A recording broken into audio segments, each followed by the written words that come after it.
And now, the Deeper Thinking podcast, where philosophy, psychology, and power collide.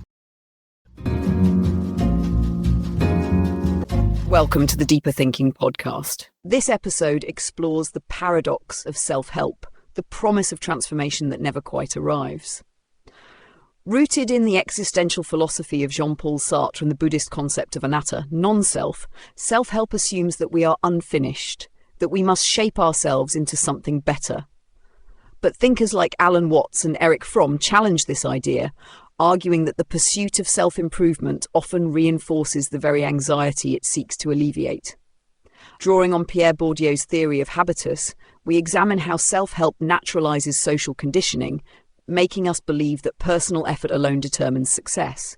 Meanwhile, Michel Foucault's concept of biopower reveals how self-optimization functions as a form of self-discipline, aligning individuals with economic and ideological structures rather than liberating them. Cognitive psychology, from Daniel Kahneman's Thinking, Fast and Slow to Carol Dweck's research on the growth mindset, shows us that while self-perception influences behavior, it is shaped as much by environment as by will. This episode moves beyond critique to explore alternative frameworks of identity and growth. Martin Heidegger's idea of being in the world suggests that meaning is not found in perfecting the self, but in engaging fully with existence. Process philosophy, particularly in the work of Alfred North Whitehead, reframes the self as a continuous unfolding rather than a fixed entity to be refined. We also explore insights from Zen Buddhism, which teaches that liberation is not in achieving a future state, but in relinquishing the need to become anything other than what we already are. For book recommendations related to this episode, further research topics, key search terms, and a way to buy me a coffee, visit the episode page. Let's dive in. Self-help begins with a promise that we are unfinished, that with the right habits, strategies, and mindset shifts, we can become something greater. This idea is deeply embedded in Western philosophical traditions, from Aristotle's Nicomachean Ethics, which argues that virtue is cultivated through continuous effort, to John Stuart Mill's concept of self-improvement as a moral duty and on liberty. But if self-help delivers on its promise, why does the need for self-improvement never end? Why does personal growth feel less like a path to fulfillment and more like a treadmill, one that moves relentlessly forward but never arrives anywhere final? This paradox aligns with Albert Camus' notion of the absurd in the myth of Sisyphus, the endless striving for meaning in a universe that offers none. In self-help, the goalposts of self-betterment never remain fixed, they recede the moment we approach them. Social theorist Pierre Bourdieu's concept of habitus helps explain this phenomenon. We internalize the logic of the self-help industry, believing that our worth is tied to constant optimization. Each book, framework, and productivity hack reinforces the idea that we are not yet enough. Psychologist Carol Dweck's research on the growth mindset, the belief that abilities are not fixed but can be developed, has been widely adopted by self-help. But does it liberate or entrap? Critics argue that the emphasis on endless growth mirrors neoliberal ideology, placing the burden of success entirely on the individual while ignoring structural constraints. Michel Foucault's theory of biopower in Discipline and Punish is particularly relevant here. Self-help does not merely offer strategies for improvement. It teaches us to regulate ourselves in ways that serve broader economic and ideological systems. Buddhist philosophy, particularly the concept of anatta, non-self, challenges the very foundation of self-help. If the self is not a fixed entity but a fleeting process, then what exactly are we trying to improve? Alan Watts, in The Wisdom of Insecurity, warns that the more we strive to control and perfect ourselves, the more we reinforce the very anxiety we seek to escape. The harder we work to become our best selves, the more we internalize the belief that we are inadequate as we are. What if self-improvement is not the answer but the problem? What if the real challenge is not to optimize but to let go? Martin Heidegger's concept of being in the world suggests that meaning is not something we reach through self-discipline, but something that emerges from fully inhabiting experience. If self-help is the question, then perhaps the answer is not to strive, not to optimize, not to seek a perfected future self, but to recognize that we were never incomplete to begin with. For centuries, the pursuit of self-improvement has been central to human thought. Long before self-help became an industry, it was a philosophical practice, grounded in traditions that saw self-cultivation as an ethical endeavor.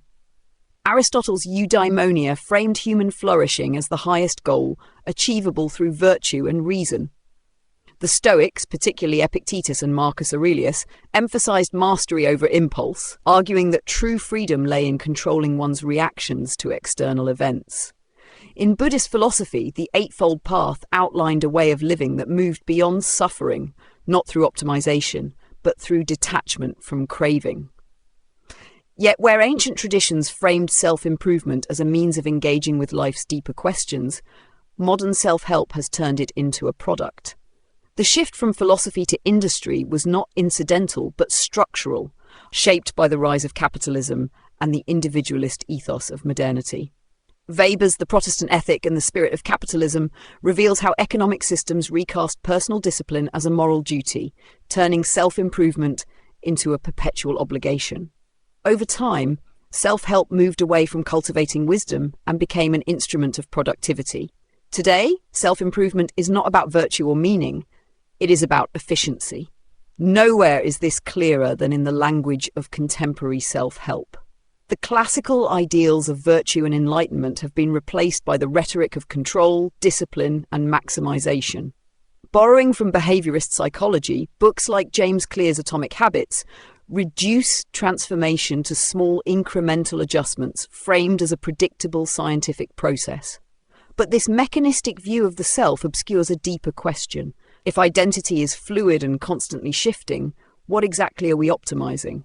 Pierre Bourdieu's concept of habitus helps explain why the self-help industry sustains itself. Our social environment conditions us to internalize the belief that we must always be improving. Each new framework reinforces the idea that we are insufficient as we are, that fulfillment is always just one strategy away. But this endless pursuit reflects the logic of a system that benefits from our dissatisfaction. Michel Foucault's analysis of disciplinary power suggests that self-help does not simply encourage personal growth. It trains individuals to regulate themselves in ways that serve economic and ideological interests. This raises a fundamental question. Is modern self-help truly about self-betterment, or is it a sophisticated form of social control? If the ultimate goal of ancient traditions was wisdom, what is the ultimate goal of self-help today? The history of self-improvement reveals that while the desire for transformation is timeless, the way we define it has changed. The question now is whether that change has led us forward or trapped us in a cycle with no end. The foundation of self-help rests on a single unquestioned assumption, that we are autonomous individuals, fully capable of shaping our destinies through sheer willpower and discipline. It tells us that success is a matter of mindset, that transformation is always within reach, that our lives are ours to engineer. This belief underpins everything from habit formation to positive thinking, from visualization techniques to the cult of resilience. But what if this assumption is flawed? What if the self we are trying to improve is not as solid, not as independent, not as fully in control as we have been led to believe? Neuroscience, psychology, and philosophy all challenge the idea that we are the sole authors of our own transformation. Our behaviors are shaped by unconscious processes, ingrained patterns, and cognitive biases that resist conscious control. Free will, in the absolute sense that self-help assumes, is an illusion. Daniel Kahneman's Thinking Fast and Slow demonstrates that human reasoning is far less rational and deliberate than we believe. His research on cognitive biases reveals that much of what we perceive as decision-making is driven by heuristics, mental shortcuts that operate beneath conscious awareness. If our choices are shaped by factors beyond our control, then how much of self-improvement is truly within our power? Philosophically, the notion of an autonomous self-improving individual is equally unstable. Jean-Paul Sartre in Being and Nothingness argued that we are always in a state of becoming, never a fixed self. This aligns with the Buddhist concept of anatta, non-self, which suggests that the self is not a stable entity but a fleeting process, dependent on conditions beyond itself. If the self is constantly shifting, what exactly are we trying to improve? Who is improving whom? Social theorists further complicate the narrative. Pierre Bourdieu's habitus suggests that individual behaviour is not merely a matter of personal agency, but is deeply conditioned by social structures, education and class position. If self-help assumes we are blank slates who can reprogram ourselves at will, Bourdieu reminds us that the self we seek to improve has already been shaped by forces we barely recognise. Michel Foucault's biopower extends this critique, showing how institutions encourage self-discipline, training individuals to regulate themselves according to prevailing economic and ideological demands. This is the contradiction at the heart of self-help. It tells us to take control of our lives while ignoring the degree to which our lives are already controlled. It demands that we reprogram our minds without questioning whether we have authorship over that programming in the first place.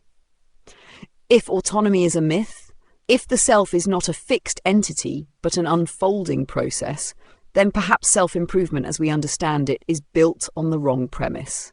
Perhaps the real question is not how to optimize the self, but how to exist fully in the uncertainty of being without the illusion of mastery, without the need for constant repair, without the endless striving to be something more. Productivity has become the currency of modern self-help. The books, frameworks and coaching programs all promise the same thing: to make you more efficient, more disciplined, more optimized. They tell you that the key to happiness, success and even meaning itself lies in mastering your time, structuring your habits and eliminating waste. You must wake earlier, work harder, minimize distractions, maximize output. Your life, like a machine, must be streamlined for peak performance. But performance for what? At its core, modern self-help is not about self-actualization. It is about self-optimization. It has redefined self-worth in terms of productivity, measuring personal growth not by wisdom, connection, or inner peace, but by output. Max Weber's The Protestant Ethic and the Spirit of Capitalism helps explain how this mentality developed, linking the pursuit of efficiency to moral virtue.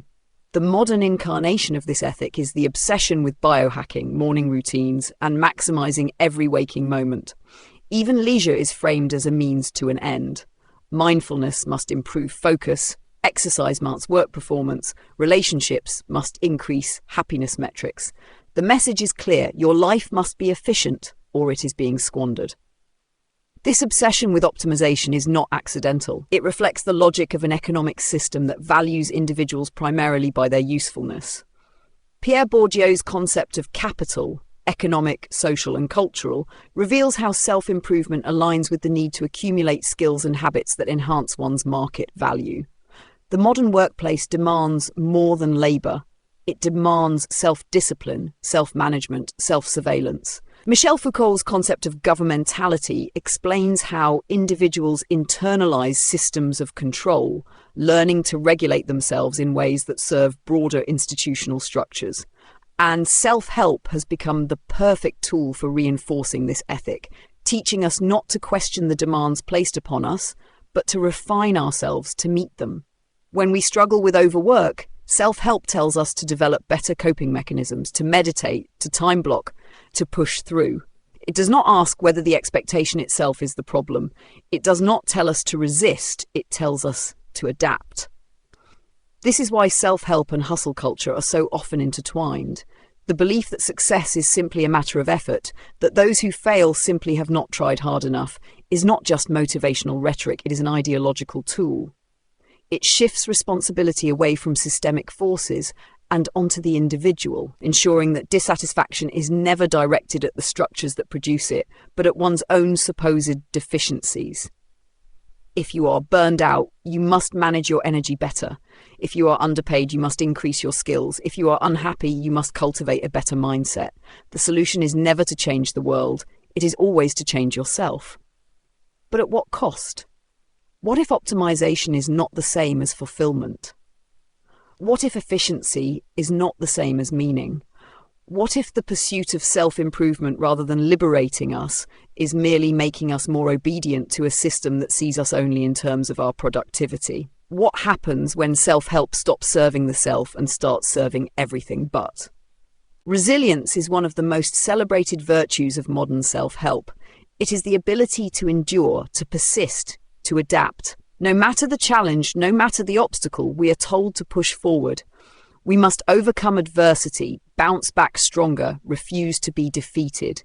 The rhetoric of resilience is everywhere, from motivational speeches to corporate mission statements, from self-improvement books to psychological research. It has become the universal prescription for struggle. When faced with difficulty, we must not break, we must bend. But resilience is not just a personal philosophy, it is a cultural expectation. It has become a moral imperative, a measure of character. Those who endure hardship without complaint are praised as strong, while those who falter are seen as weak, lacking the right mindset. It is not enough to suffer, one must suffer productively. If you experience failure, it must be a stepping stone. If you are exhausted, you must cultivate grit. If you are struggling, you must reframe your suffering as growth. The message is clear. Resilience is not just desirable, it is required. Yet beneath this glorification of resilience lies an uncomfortable truth. Not all suffering is meant to be endured. Not all adversity is a lesson. The insistence on resilience as the ultimate virtue assumes that hardship is an individual challenge, something to be conquered through strength of will. But what if resilience is sometimes misplaced? What if it keeps us in situations we should leave, sustaining systems we should reject, making us endure circumstances that are not just difficult but unjust? This is where Pierre Bourdieu's symbolic violence becomes relevant. The idea that people internalize oppression, accepting conditions that harm them as natural or inevitable. Self-help, with its emphasis on resilience, can become a mechanism of compliance, while teaching people to tolerate conditions that should instead be resisted. Michel Foucault's concept of disciplinary power shows how resilience operates as a form of self-regulation, ensuring individuals continue to function within structures that may not serve them. Rather than asking whether our suffering is necessary, self-help conditions us to adapt, to absorb, to persist. There is a fine line between resilience and resignation. When self-help tells us to push through adversity, to train ourselves to be unbreakable, it rarely asks whether what we are enduring is necessary or fair. A toxic workplace, an exploitative economy, systemic inequality, resilience does not ask us to question these things. It does not teach us when to walk away, when to refuse, when to demand better. Instead, it places the burden of adaptation entirely on the individual. If you are struggling, the fault is yours. You must develop a tougher mindset, a stronger will, a greater capacity to endure. The system does not need to change, you do. But what if resilience, instead of being an unquestioned virtue, is sometimes a trap? What if growth is not about enduring, but about knowing when to stop enduring? What if true strength is not just the ability to withstand pressure, but the wisdom to recognize when something is unworthy of being withstood? Resilience, like any virtue, is only valuable when applied in the right context. The real challenge is not just to persist, but to know when persistence is no longer the answer. Self-help often presents itself as scientific. It borrows the language of psychology, the authority of neuroscience, the empirical weight of behavioral studies. It promises evidence-based methods, data-driven strategies, scientifically proven habits. The techniques it offers, habit stacking, cognitive reframing, neural rewiring, come wrapped in the language of objectivity, suggesting that self-improvement is not just a matter of personal effort, but a precise, measurable process. If you follow the research, if you apply the principles correctly, the results will follow. But science is not always as definitive as self-help suggests. The brain is not a simple machine, and behavior is not a formula to be optimized. While self-help books cite studies on willpower, motivation, and happiness, they often do so selectively, flattening complex research into easily digestible takeaways. Nuance is lost, limitations ignored. Findings that apply to controlled experiments become universal laws. Context disappears. A study showing that people who wake up early tend to be more successful becomes a commandment. Wake at dawn and you too will achieve more. A correlation between gratitude and happiness is transformed into an imperative. Practice gratitude daily and fulfillment will follow. But correlation is not causation, and human psychology is not a checklist. Even where self-help aligns with psychological research, it often misinterprets its findings. Take the concept of neuroplasticity, the brain's ability to change over time. It is true that repeated behaviors and thoughts can shape neuropathways, that habits can become automatic, that self-perception can influence action. But neuroplasticity is not limitless. The belief that anyone can rewire their brain entirely, become an entirely different person through sheer effort, ignores biology, ignores genetics, ignores the deeply ingrained forces that shape identity. Yes, the mind is malleable, but it is not infinitely so.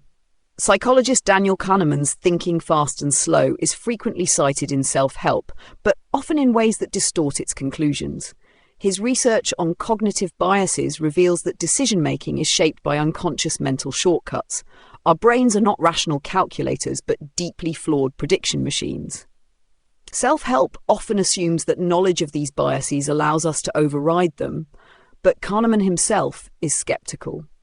Even after decades of studying cognitive errors, he admits that he still falls into the same traps.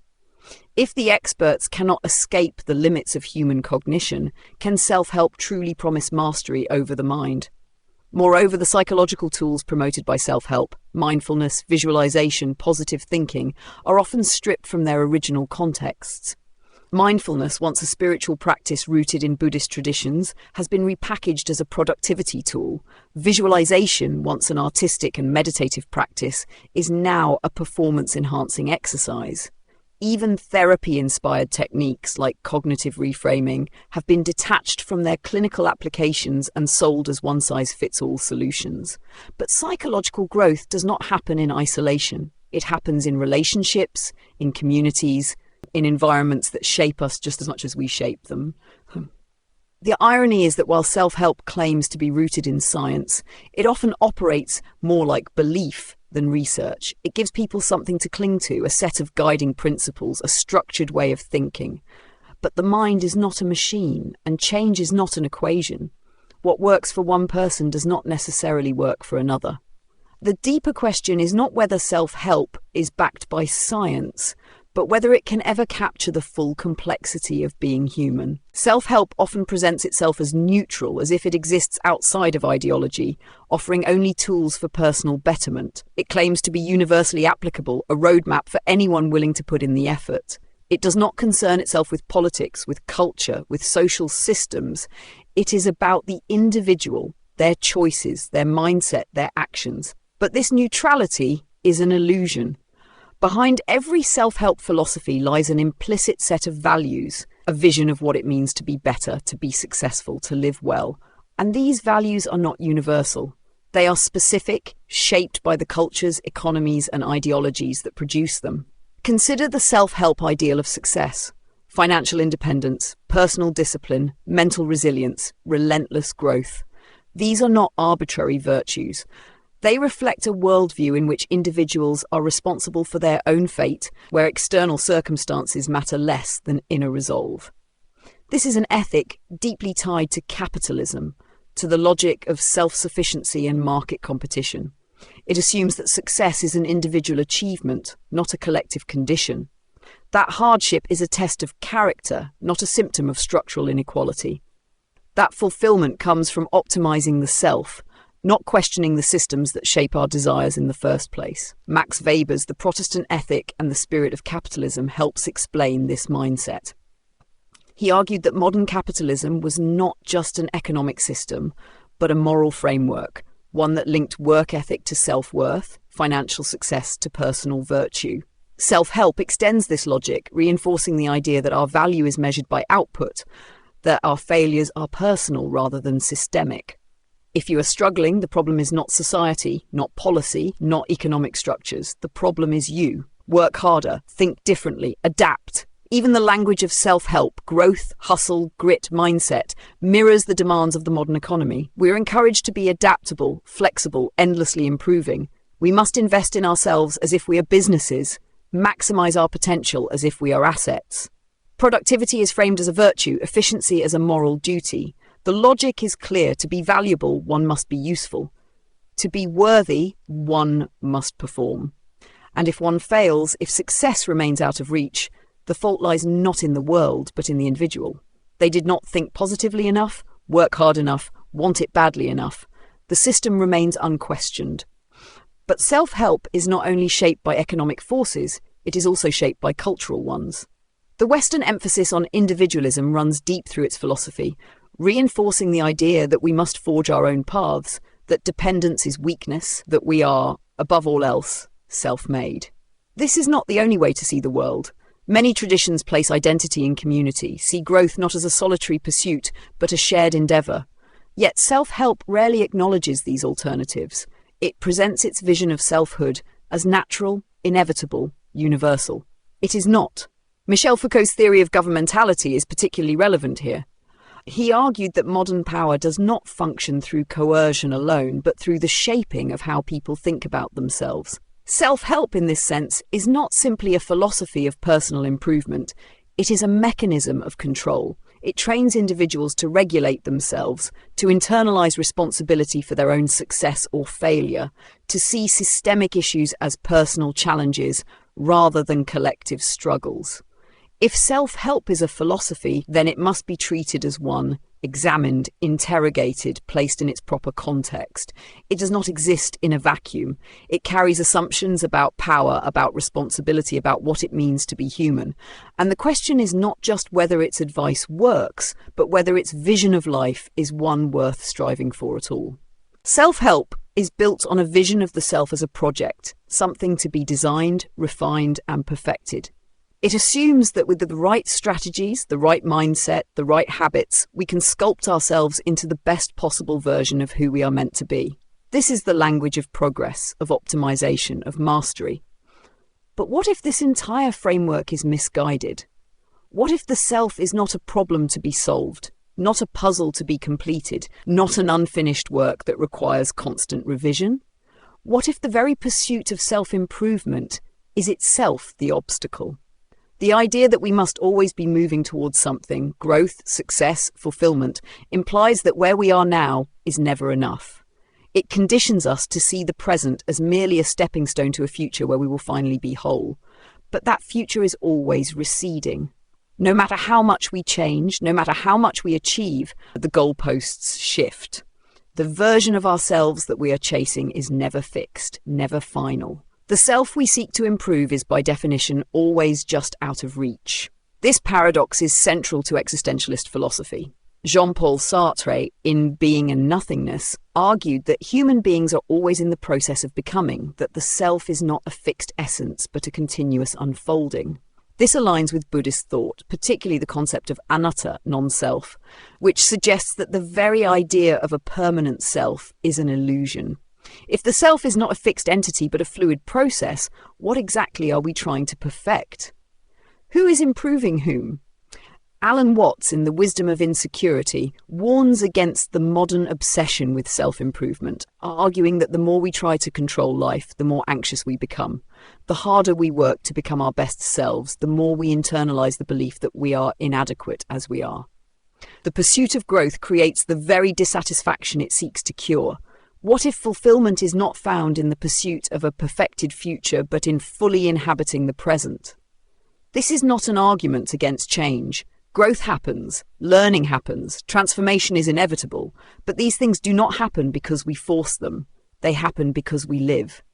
The self is not a machine to be optimized. It is not a brand to be managed. It is something far more fluid, far more mysterious, far less controllable than self-help would have us believe. If self-help is the question, then perhaps the answer is not to strive harder, not to optimize more, not to endlessly chase a future version of ourselves. Perhaps the answer is something simpler, something quieter, something radical in its defiance of the modern need to control and improve.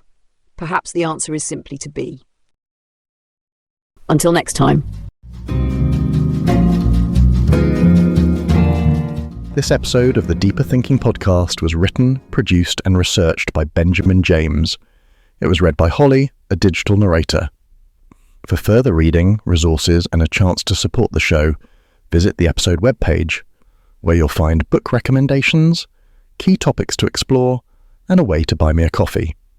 And if you enjoyed this episode, please consider leaving a review on your preferred platform